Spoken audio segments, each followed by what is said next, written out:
Terima kasih Anda masih bersama Redaksi Jawa Timur. Kita awali segmen kedua ini dari info jaminan hari tua. Warga berusia produktif mendominasi permohonan pencairan saldo jaminan hari tua di Jawa Timur. Kebanyakan dari mereka mengundurkan diri dan berakhir kontrak kerjanya.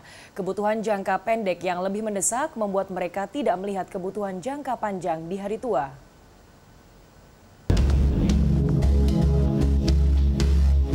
Akibat kontrak kerja tak diperpanjang, Amiruddin Akbar yang masih berusia 26 tahun melakukan klaim saldo jaminan hari tua.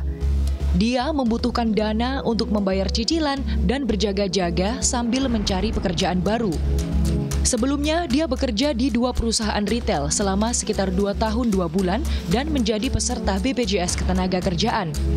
Saat mencairkan dana JHT sekitar 7 juta rupiah, dia mengaku tak ada potongan.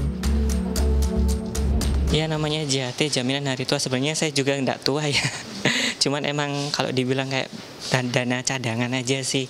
Karena kan sambil nyari kerja juga, ya biar ada dana kalau misal nanti apalagi buat bayar cicilan bulan depannya. Itu nanti takutnya nanti malah susah nyari uangnya di mana kan. Jadi kalau dibilang ya syukurlah bisa dicairin. Hingga 15 Oktober 2024 di Jawa Timur, warga usia produktif 25 sampai 30 tahun tercatat paling banyak melakukan pencairan saldo JHT. Disusul usia 20 sampai 25 tahun dan usia 30 sampai 35 tahun. Kepala Kantor Wilayah BPJS Ketenagakerjaan Jatim, Hadi Purnomo mengatakan, warga usia produktif mendominasi sekitar 60% klaim saldo JHT. Penyebabnya adalah mengundurkan diri, berakhirnya kontrak kerja, kepesertaan 10 tahun pengambilan saldo 10%, dan pemutusan hubungan kerja. Warga bisa melakukan klaim dana JHT sebulan setelah nonaktif kepesertaan. Saldo di bawah 10 juta bisa diklaim melalui aplikasi JMO. Sementara selebihnya bisa diklaim melalui laman lapak asik atau layanan kontak fisik di kantor cabang. Klaim saldo di bawah 50 juta rupiah tak dikenakan potongan. Sementara saldo di atas 50 juta dikenai PPh pasal 21. Saldo dikelola dan bermanfaat bagi para pekerja saat usia pensiun. Padahal uangnya kan dikelola, kalau itu dibiarkan sampai usia pensiun, itu bisa jadi 3-4 kali lipat, gitu kan? Karena di kami kalau dihitung tuh hasil pengembangan kita itu lebih tinggi dari bunga deposito. Rata-rata bunga deposito 1 tahun, kalau deposito kena pajak kan, ini enggak, sama sekali. Jadi tidak ada potongan sama sekali, baik itu biaya administrasi ataupun potongan pajak.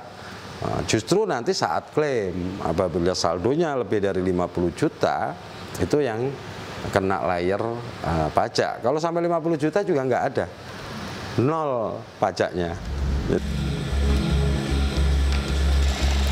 Dosen Ekonomi Bisnis Universitas Ciputra Surabaya, Romauli Nainggolan mengatakan ada peraturan yang memberi peluang warga untuk melakukan klaim lebih awal. Selain itu, juga karena faktor ekonomi. Kebutuhan jangka pendek yang lebih mendesak membuat masyarakat di level ekonomi bawah tak melihat kebutuhan jangka panjang pada hari tua. Romauli menyarankan agar saldo JHT tak diambil di usia produktif. Masyarakat sebaiknya menahan diri untuk mengkonsumsi sesuatu yang tidak mendesak. Karena tahu memang kebutuhan hidup semakin bertambah, harga-harga barang semakin meningkat. Jadi upaya kita untuk mengalokasikan dana lebih bijak, yaitu menahan diri untuk konsumsi yang tidak penting, yang hanya keinginan, cukuplah mengalokasikan dana untuk kebutuhan hidup. Yang kedua, upayakan mencari pekerjaan di luar pekerjaan yang utama, atau dengan kata lain mencari kerjaan sampingan. Masyarakat harus mempunyai mindset menabung untuk hari tua adalah penting. Di sisi lain, BPJS Ketenagakerjaan juga harus meningkatkan kepercayaan dan layanan kepada masyarakat. Kanzata Marindora, Miki Peresia, Sidoarjo, Jawa Timur.